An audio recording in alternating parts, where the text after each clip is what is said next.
నా భార్య మేనమామలు ఇంకా అన్ని జనులుగా ఉన్నారు, వాళ్ళు ప్రభు దగ్గర రాలేదు. బాగా సంపన్నులు. పెళ్లి కూతురు చేసే టైంలో మోయగలిగినంత బంగారం ఒక పల్లెములో పెట్టి పట్టుచూర పెట్టి పట్టుకొచ్చి మేము మేనమామలంగా ఆడపిల్లలకి పెట్టాలి, మాకు సాంప్రదాయం. మామయ్య మీ ప్రేమ పొందనాలి, కానీ మేము అవన్నీ వదిలేసాం కదా, మళ్ళీ చేతులతో ఎలా పట్టుకోమంటావు మామయ్య? మీరు మూర్ఖులు, అడుక్కొని తిన బతుకుతారని చిరాకు పడి కోప్పడి వెళ్ళిపోయారు. గుండె మీద చేయబెట్టుకుని చెప్పు సాక్ష్యం. నీ మాటలు అన్ని జనుల మాటలకి వేరుగా ఉన్నాయా? నీ ఆలోచన విధానం వేరుగా ఉందా? నీ ఆర్థిక నిర్వహణ వేరుగా ఉందా? నీ వస్త్రధారణ వేరుగా ఉందా? నీ కుటుంబంలో పెళ్లిళ్ళు మంచి చెడ్డ అన్ని వేరుగా ఉన్నాయా?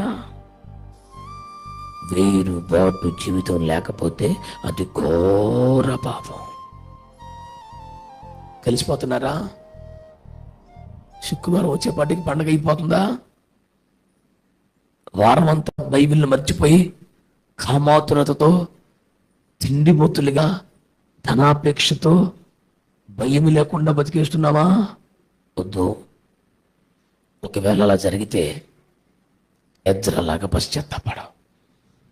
చంటి పిల్లలు వేసుకుని వర్షంలో కూడా మోకరించి ఏడిచారే ఇశ్రాయేలీయులు, అలాగే పశ్చాత్తాపడు. ఎంతో దుఃఖముతో, భారముతో, కన్నీళ్లతో మీకు చేస్తున్న పరిచర్య ఏంటంటే వేరుబాటు జీవితంలోనికి రండి. కలిసిపోవద్దు. అందరితో గొడవలు పెట్టుకోమని చెప్తున్నావా? అందరినీ ప్రేమించండి, అందరినీ గౌరవించండి, అందరితో సమాధానంగా ఉండండి, అందరి కొరకు ప్రార్థన చేయండి, ఆపదలు ఉంటే ఎవరికైనా సహాయం చేయండి, కానీ పరిశుద్ధులతో మాత్రమే సహవాసం చేయండి. అదొక్కటే మన ఫార్ములా. ఆచారాలు మానేయండి, సాంప్రదాయాలు మానేయండి, అలవాట్లు మానేయండి, సరదాలు మానేయండి, పండగలు మానేయండి, తిండి తగ్గించండి, వస్త్రధారణ అలంకరణ మొత్తం కూడా వాక్యానుసారం లైన్లోకి వచ్చాయి. నీకు చాలా ఆనందపడ్డ కాలం, ఇక చాలు, ఎగిరిని కాలం చాలు, ఇక కంట్రోల్కి వచ్చాయి. నా భార్య మేనమామలు ఇంకా అన్ని జనులుగా ఉన్నారు, వాళ్ళు ప్రభు దగ్గర రాలేదు. బాగా సంపన్నులు. పెళ్లి కూతురు చేసే టైంలో మోయగలిగినంత బంగారం ఒక పల్లెములో పెట్టి పట్టుచూర పెట్టి పట్టుకొచ్చి మేము మేనమామలంగా ఆడపిల్లలకి పెట్టాలి, మాకు సాంప్రదాయం. నువ్వు ధరించుకోవని మాకు తెలుసు, దాచుకో, బ్యాంకులో వేసుకో, మందిరాలు కట్టుకో, సేవ చేసుకో, మాకు సంబంధం లేదు. ఇవ్వటం మా బాధ్యత. ఆడపిల్లకి ఇవ్వకపోతే మాకు మంచిది కాదు అని చెప్పేసి అంటే, మామయ్య మీ ప్రేమ పొందనాలి, కానీ మేము అవన్నీ వదిలేసాం కదా, నిన్ను వేసుకోమని చెప్పట్లేదు కదా, తీసుకో, సేవలో వాడుకోపోని. వాటిని పెంటతో సమానంగా ఎంచుకున్నాం కదా, మళ్ళీ చేతులతో ఎలా పట్టుకోమంటావు మామయ్య? మీరు మూర్ఖులు, అడుక్కొని తిన బతుకుతారని చిరాకు పడి కోప్పడి వెళ్ళిపోయారు. కొంపకు తిరిగి సంచెట్టుకొని బియ్యం అడుక్కొచ్చుకొని ఉడుకు తింటారు అని తిట్టి వెళ్ళిపోయారు. చాలా సంవత్సరాలుగా మమ్మల్ని పరిశీలించారు. దేవుడు తన కృపా మహిమకు కీర్తి కలిగినట్లు, జనములకు ఆశీర్వాదకరంగా, అంతకంతకు ప్రభలున్నట్లుగా మా జీవితాలను ఆశీర్వదించారు. వాళ్ళు వచ్చి వాళ్ళు చెప్పిన మాట, మా బంగారం అంతా మీరు తీసుకుని ఉంటే మీకు ఈ పొజిషన్ వచ్చి ఉండేది అనుకుందాం, మీరు అన్ని తృణీకరించాక కూడా ఈ పొజిషన్ వచ్చిందంటే మీ దేవుడు గొప్పవాడు.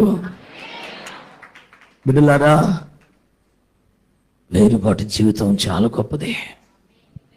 రాజీ పడద్దో, కలిసిపోవద్దు. ప్రతి చోట నీ మాట, చూపు, అన్ని విషయాల్లో, నీ వస్త్రధారణ చెప్తున్నాను. షాపింగ్కి వెళ్ళినప్పుడు ఈ వాక్యం గుర్తురావాలి మీకు. బట్టలు కొనుక్కుంటకి వెళ్తే ఈ మాటలు గుర్తురావాలి మీకు. భోజనం చేసేటప్పుడు నా మాటలు గుర్తురావాలి మీకు. అపోస్తలుల 2లో ఏమన్నాడు? మీరు మూర్ఖులకి తరం వారికి వేరై రక్షణ పొందుడి. పేతురు మొదటి పత్రిక 4:1 ఏమన్నాడు? అన్య జనుల ఇష్టము నెరవేర్చుచుండు గతించిన కాలమే చాలు. ఇంక చాలు. అబ్బాయి హెజ్కేలు 44లో చెప్పాడు, తిరుగుబాటు చేసిన దానికి గతించిన కాలమే చాలు. ఇంకా అబ్బాయి ద్వితీయోపదేశకం 2లో చెప్పాడు, మీరు మన్యము చుట్టూ తిరిగిన కాలము చాలు. అబ్బాయి మరి ఎక్కువ కీడు కలుగకుండానట్లు ఇక నువ్వు పాపము చేయకని వాక్యం చెబుతుంది. లోబడతావా? నిజంగా అప్పగించుకుంటావా? ఆమెనన్నాక కూడికి అయిపోయిన తర్వాత ఏకలో పక ఏకలో దరిద్రపు సొల్లు ఉండకూడదు. ప్రార్థన చేసుకోండి, తీర్మానం చేసుకోండి, నోటితో ఎక్కువ పని చేయకండి. 4 మెతుకులు తిని దర్జాగా ఎవడ కంపకాడికి వెళ్ళిపోండి. ఈ క్రమం జీవితాంతం పాటిస్తే బాగుపడతారు.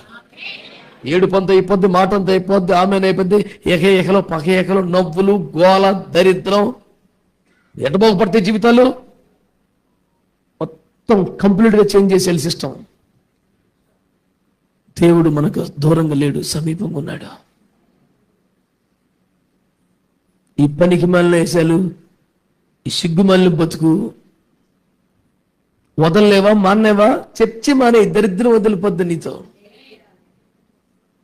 నువ్వు మారలేవు కదా, మానే, దరిద్రం వదిలిపోద్ది చర్చి. 10 మంది బాగుపడతారు. రోషం తక్కువ బతుకు బతికే కన్నా క్రైస్తవుని వదిలిపోతే. సిగ్గుమాలి ఎన్నిసార్లు గద్దించిన కుక్కతో ఒక వంకరలకు అదే బతుకు ఇంకెందుకు మరి? ఎన్నిసార్లు గద్దించిన లోబం నొలకపోతే మరీ తిరుగు లేకుండా హఠాత్తుగా నాశనం అయిపోతారు.